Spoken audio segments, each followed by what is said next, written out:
नमस्कार दोस्तों। आज हम बात करते हैं कि मात्रा भार क्या होती है और कविता में मात्रा भार का क्या प्रभाव पड़ता है।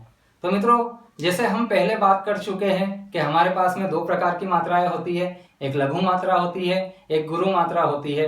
वे किस प्रकार से हम गिनते हैं ये मैं पिछले वीडियो में आपको बता चुका हूं। अब आगे आज हम बात करने वाले हैं कि मात्रा भार क्या होती है।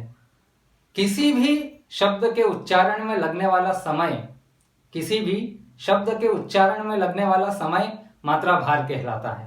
मित्रों, ये दो प्रकार के होते हैं, एक होता है वर्णिक भार, एक होता है वाचिक भार। मतलब वर्ण के अनुसार यदि हम भार को गिनते हैं, मात्राओं को यदि हम वर्णों के अनुसार गिनते हैं तो वह वर्णिक भार कहलाता है, और यदि हम उच्चारण वाचिक परंपरा के अनुसार यदि हम गिनते हैं तो वो हमारे पास में वाचिक भार हो जाता है। मात्रिक छंद में हम वाचिक भार का प्रयोग करते हैं और वर्णिक छंद में हम वर्णिक भार का प्रयोग करते हैं। जैसा कि नाम से स्पष्ट हो रहा है, वर्णिक भार है तो वह वर्णिक छंद में प्रयोग होगा और वाचिक भार है तो वह मात्रिक भार में प्रयोग होगा। अब ये किस प्रकार से काम करता है तो आइए कुछ उदाहरण के माध्यम से हम देखते हैं। यहाँ पर मैंने कुछ उदाहरण लेकर रखे हुए हैं, इन उदाहरण के माध्यम से हम देखते हैं। देखिए, पहला उदाहरण है हमारे पास में अचल। इसको हम वर्णिक भार के अनुसार यदि देखें तो वर्णिक भार में हम एक और बार इसको यहां पर लिखते हैं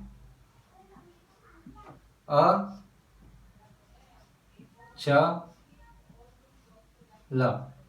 देखिए, तीन वर्णों से मिलकर यह शब्द बना हुआ है, तो यहाँ पर इसके ऊपर कोई मात्रा नहीं, इस पे भी कोई मात्रा नहीं, इस पे भी नहीं है। मतलब इसकी मात्रा एक हो गई, एक हो गई और एक हो गई। यानी कहने का ये है मतलब कि यहाँ पर इसे हम एक एक एक गिनेंगे। अब यदि हम वाचिक भार में देखें तो वाचिक भार में वही बात आती है कि हम किस प्रकार से इसका वाचन करते हैं, किस प्रकार से बोलते हैं, किस प्रकार से उच्चारण करते हैं।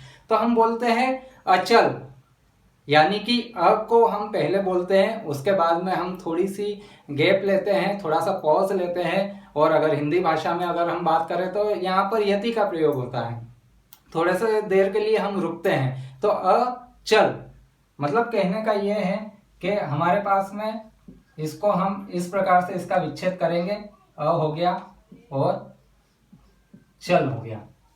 मात्राएं यहाँ पर एक एक एक ही रहेगी, पर मात्रा भार किस प्रकार से रहेगा वह देखिए। यहाँ पर ये एक हो जाएगा और यहाँ पर एक और एक मिलाकर दो हो जाएगा।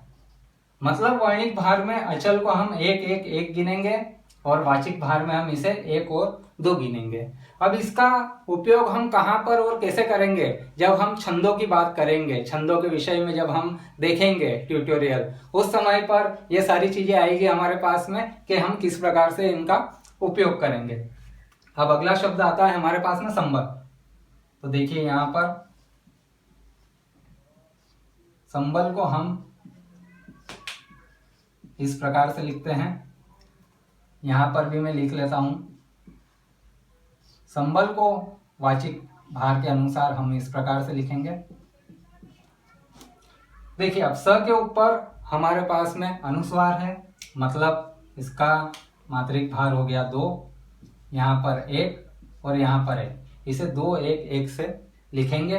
अब यहाँ पर इसे हम दो और ये बल को हम बोलने में, उच्चारण में हमारे पास में हम बल को एक साथ बोल रहे हैं। हम यहाँ पर ऐसा नहीं कर रहे कि संबल, इस प्रकार से नहीं बोल रहे, हम संबल बोल रहे हैं। उसी प्रकार अचल नहीं बोल रहे, हम अचल बोल रहे हैं। तो देखिए, यहाँ पर ये यहाँ पे इस प्रकार से हो जाएगा, दो और दो। अगला शब्द विकल्प आता है हमारे पास में, तो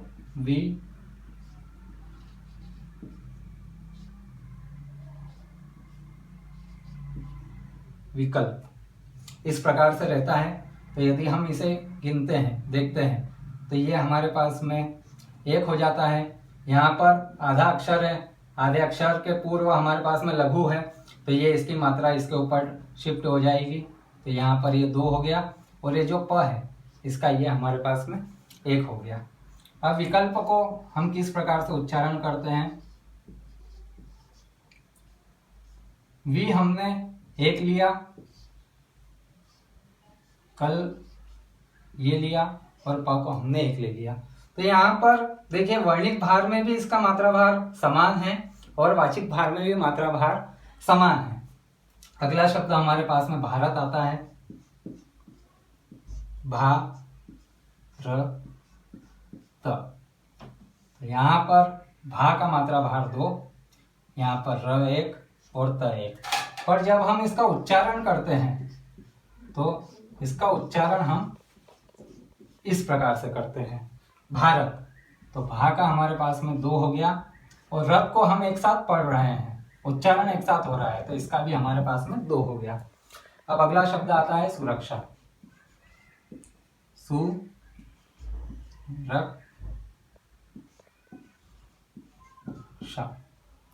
देखिए सु हमारे पास में 1 है, र भी हमारे पास में 1 है, पर इसके बाद में हमारे पास में संयुक्त अक्षर है और संयुक्त अक्षर में भी आधा शब्द लगा हुआ होता है। तो आधे शब्द के पहले हमारे पास में यदि लघु होता है तो उसकी मात्रा लघु के ऊपर आ जाती है।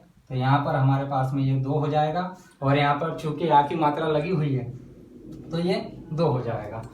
इसको हम यदि यहाँ पर देखते हैं वाचिक भार के अनुसार तो भी ये सुरक्षा, मतलब यहाँ पर भी ये 1 2 2 के अनुसार ही रहेगा। तो ये कुछ उदाहरण हमने यहाँ पर लिए हैं जहाँ से हमें ये स्पष्ट होता है कि वर्णिक भार क्या होता है, वाचिक भार क्या होता है और किस प्रकार से हम मात्रा भार का निर्धारण करते हैं। तो आज हमने ये देखा कि मात्रा भार का निर्धारण किस प्रकार किया जाता है और इसकी क्या आवश्यकता पड़ती है।